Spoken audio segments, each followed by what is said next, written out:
Hello students,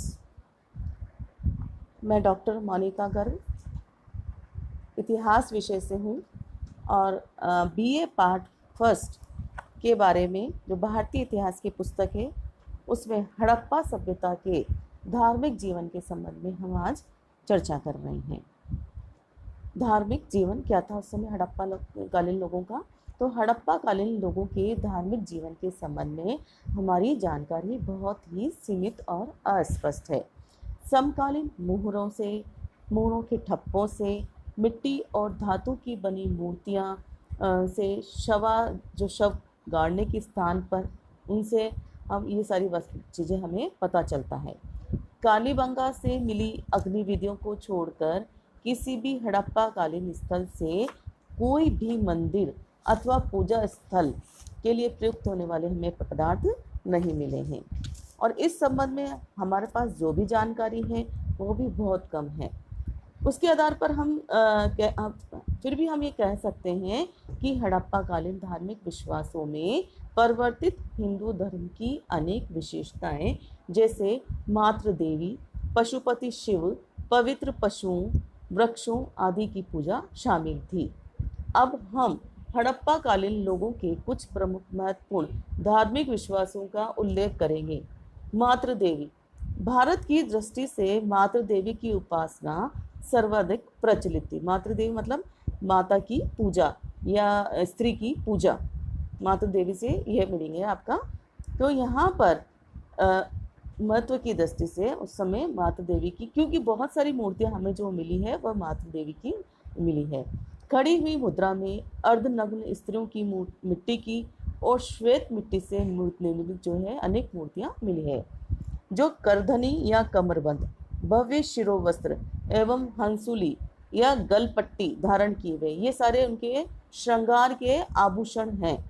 किसी किसी मूर्ति को अलंकृत कपोल कुंडलों, ये भी सब है, हार और सिर के दोनों ओर लटकी हुई टोपियों के आकार वाले कर्णाभूषणों से भी सुशोभित किया गया है।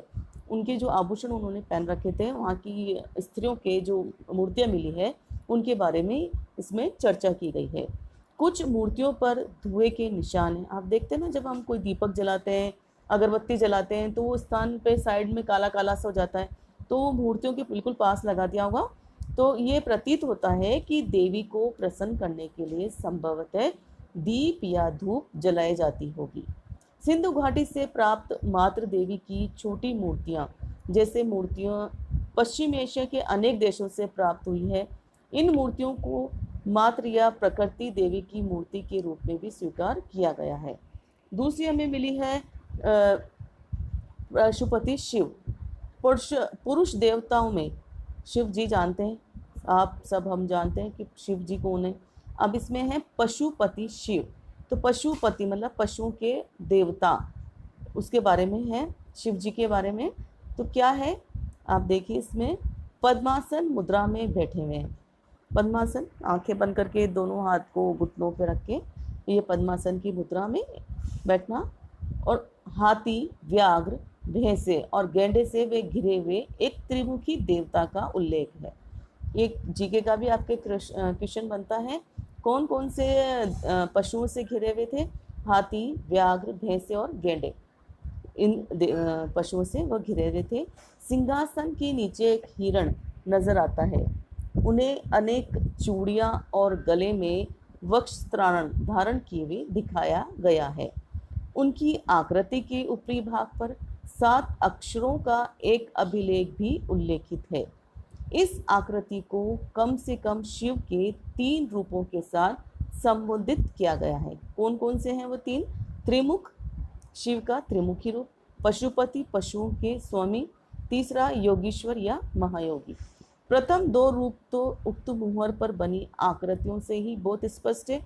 पूर्वोत्तक देव पद्मासन मुद्रा में बैठे हुए हैं और उनके नेत्र नासिका के अग्रभाग की ओर केंद्रीभूत है, जिनमें अनेक उनके योगीश्वर रूप की भी पुष्टि होती है।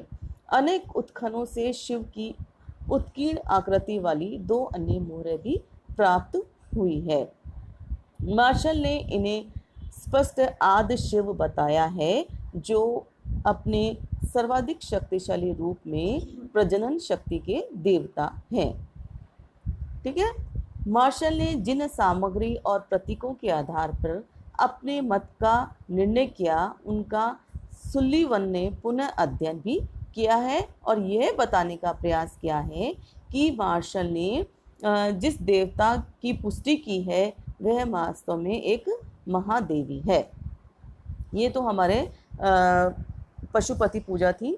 अब है पशु पूजा। अब पशु पूजा में क्या है? पशु पूजा हम आज भी करते हैं, गायों की करते हैं, समय आने पर भैंस की भी करते हैं या बैल की भी करते हैं। तो पशु भक्ति हड़प्पा कालीन लोगों की धार्मिक विश्वासों की अभिन्न अंग थी।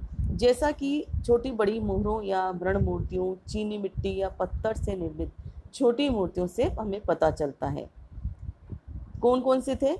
काल्पनिक पशु जैसे अर्ध मानव या अर्ध पशु प्राणी।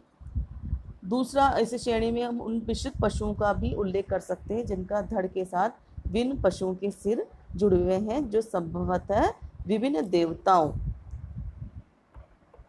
देवताओं के को सामूहिक रूप से विभिन्न प्रतीकों के रूप में प्रस्तुत किया गया है। दूसरा, अस्पष्ट रूप वाले पशु जो पूर्ण रूप से काल्पनिक नहीं है। ठीक है। तीसरा, वास्तविक पशु कैसे? जैसे भैंस, हाथी, गेंडे, कुबरदार सांड या गर्दभ, छोटे सींग वाले बैल। तो इन सब की क्या है, हमें वहाँ पर मुहरें मिली है। तो मुहर जो मिली है, हड़प्पा कालीन मुहरों में सबसे अधिक उत्कीर्ण पशु कौन से मिले हैं हमें? बैल। ये फिर आपके एक जीके का क्वेश्चन है, जिसे सामान्यतः एक सींग से युक्त बताया गया है। इसी कारण उसे एक श्रृंगी बैल के रूप में भी उल्लेखित किया गया है। ये थी पशु पूजा। एक श्रृंगी, आपके पास क्वेश्चन आ सकता है, एक श्रृंगी बैल। अब है वृक्ष पूजा। वृक्षों की हम अभी वर्तमान में भी पूजा करते हैं, पीपल, बड़, तुलसी, आपको पता है। तो वृक्ष, अग्नि, जल पूजा का उस समय प्रचलन का संकेत मिलता है। अनेक छोटी बड़ी मूर्तियों पर वृक्षों के चित्रांकन से वृक्ष पूजा का आभास होता है।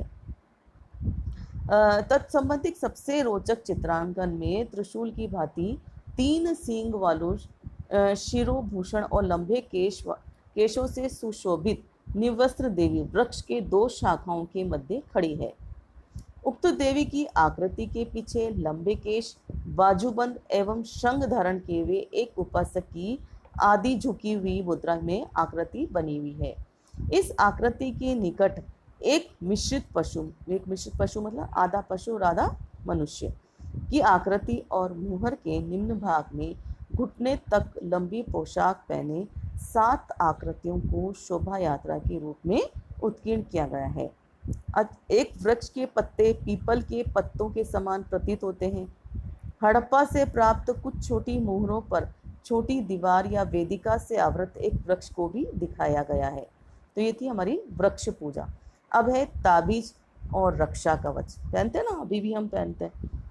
एक मुहर पर 6 दिशाओं में किरणें बिखेरती हुई एक प्रतीकात्मक आकृति मिली है, जो सूर्य का प्रतीक हो सकती है।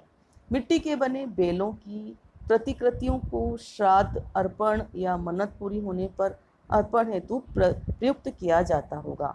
मिट्टी और तांबे से निर्मित कुछ गुटिकाओं का ताबीज के रूप में भी प्रयोग किया जाता था। स्वास्तिक और क्रॉस या सलीब जैसे प्रतीकों का सौभाग्यदायक चिन्हों के रूप में प्रयोग किया जाता था। ये सब मिले उस समय, अभी भी हम इसको देखते हैं। हृदय के आकार वाली एक जड़ाऊ सीपी या रक्षा कवच या ताबीज का के रूप में उसका प्रयोग किया जाता था। अच्छा, एक ऐसी मिली है मुहर जिसमें नृत्य करते हुए एक बेल के सम्मुख नृत्यांगना एक बेल के सम्मुख नृत्य कर रही है। तो दयाराम साहनी क्या कहते हैं कि प्रसिद्ध नर्तक की मूर्ति खोज की थी और उनका कहना था कि उक्त नर्तक मंदिरों के साथ जो संबंधित है वह देवदासियों की भांति ही थी। अब हम अग्नि पूजा के बारे में पढ़ेंगे। कालीबंगा के उत्खनन से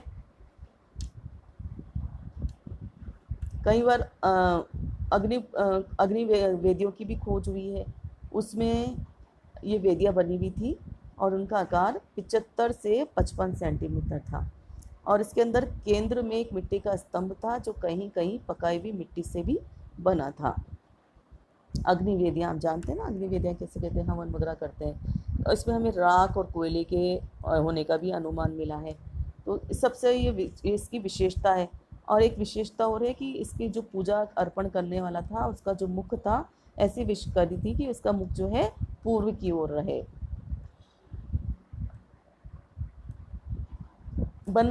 इसमें अग्निवेदियाँ एक सामुदायिक रूप में भी की जाती थी, 7 मिली है वहाँ पर हमें। इसके अलावा जो हम इसमें पढ़ेंगे वह थी अंत्येष्टि संबंधी, अंत्येष्टि मृतक संस्कार करते हैं, अंत्येष्टि संबंधी। तो धर्म की भांति अंत्येष्टि संबंधी प्रथाओं की भी वहाँ पर मिली है। व्हीलर कहता है कि हड़प्पा में 67 कब्रों से युक्त एक शवास्थान का की खोज की गई थी। और इससे प्रतीत होता है कि शवाधान या तो दफनाया जाता था और अंतिम संस्कार की प्रथा उस समय की जाती थी। 3 रूप से किए जाते थे वहाँ पर। कैसे? मोहनजोदड़ो से जो मिले हमें, एक तो पूर्व शवाधान, एक आंशिक, और तीसरा शव के दाह संस्कार के बाद अस्थियों के अवशेष की शवादि। अब पूर्ण शवादि से तात्पर्य पूरे शव को विभिन्न अनुष्ठानों सहित मृतक की जितने भी यूज़ किए जाते थे सामानों का, उसके साथ उसको दफन कर दिया जाता था। विभिन्न आयु समूह के लगभग हमें 30 से भी अधिक शव कंकाल मिले हैं। और ये विशेष रूप से उल्लेखनीय है कि पूर्ण शवादि के समस्त प्रमाण मोहनजोदड़ो के पतनोन्मुख युग से संबंधित है। आंशिक शवादि में मृतक शरीर को अन्य पशुओं के या पक्षियों के द्वारा खाने के लिए छोड़ दिया जाता था, और जब उनकी अस्थियां बच जाती थी ना तो उनको दफना दिया जाता था। और जिस अवशिष्ट अस्थियों और मिट्टी के बर्तनों के साथ गेंद या गोलियां, मन के बनी चमचे, हाथी दांत के टुकड़े, लघु पात्र मिले हैं। और समस्त आंशिक शवादानों में मानवीय अस्थियां नहीं मिली हैं, क्योंकि संभवतः अस्थियों को अधिक समय तक खुला रखने के कारण ये जो अस्थियां हैं वह पूर्णतः जो है चूर्ण हो जाती थी। और दाह संस्कार के उपरांत की गई शवादि क्रिया में चौड़े मुंह वाले अस्थि कलशों के अंदर अनेक छोटे छोटे पात्र, मेमने, बकरी आदि जैसे पशुओं और पक्षियों की, मछलियों की हड्डियों के साथ मन की छोटी मूर्तियों जैसी छोटी छोटी वस्तुएं भी प्राप्त हुई है। तो ये था हमारा मृतक संस्कार। तो हमने हड़प्पा सभ्यता के धार्मिक विश्वास में जो पढ़ा, उसमें मातृ देवी पूजा, परम पुरुष की पूजा, वृक्ष पूजा, पशु पूजा और मृतक संस्कार प्रमुख थे। तो यह हमारा हड़प्पा संबंधी धार्मिक संस्कार थे। धन्यवाद।